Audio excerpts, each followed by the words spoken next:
Nandito na ang prinsesa kong maganda! Uy! Nako, parang ang tagal-tagal niyong hindi nagkita, ha?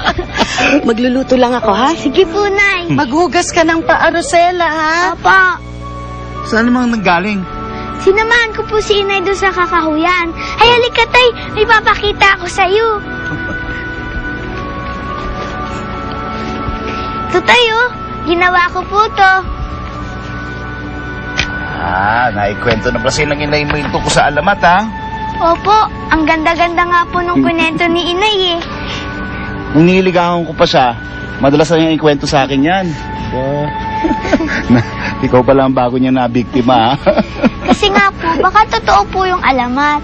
Ikaw naman ang bilis mo maniwala, oh. Kasi po, Tay, tignan niyo po, oh.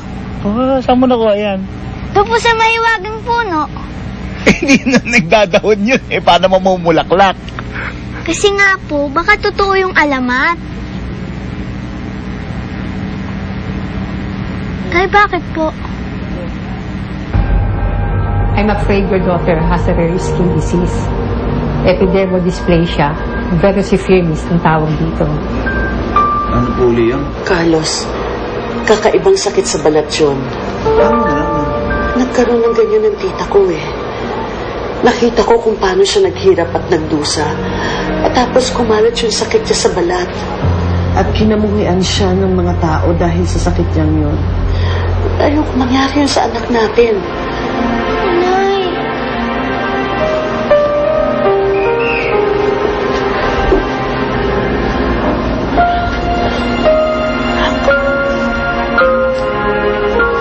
Ano po bang pwedeng gawin para mapigilan ng pagkalat ng sakit ng anak ko? Pwede natin siyang operahan.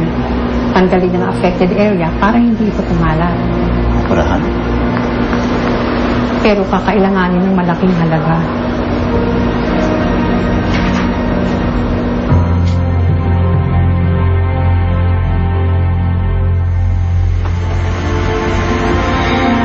May sakit ka daw? Oo, Marla. Natingin nga. Marla! Ano ka ba? Baka mahawa ka sa kanya. Hindi naman daw po nakakahawa yung sakit ko, Tita Divina. Kahit paano. Pero kuya, hindi yun ang pag-usapan natin. Ano ba nga pag-usapan natin? Wala naman, di ba? Ang sabi mo, pag nabenta na yung lupain natin, paghahatian natin yung pera. Eh, nagamit ko nga yung pera. Nag-invest ako sa mga mamahaling paintings. Malaking kikitain natin nun pagdating ng araw. Pero kuya, ngayon namin kailangan ng pera, eh. Huwag kang makialam sa usapan naming magkapatid. Kuya, may sakit ang anak namin. Kailangan niya magpagamot, kailangan namin ng pera. Gumawa kayo ng paraan. Bakit pa yung pinagbentahan ng lupa ang pinag-iinitan ninyong dalawa? Kaya hindi kayo umaasenso, eh. Wala kayong diskarte. Hindi ka na nga. Kakainit ng ulo tong dalawang to.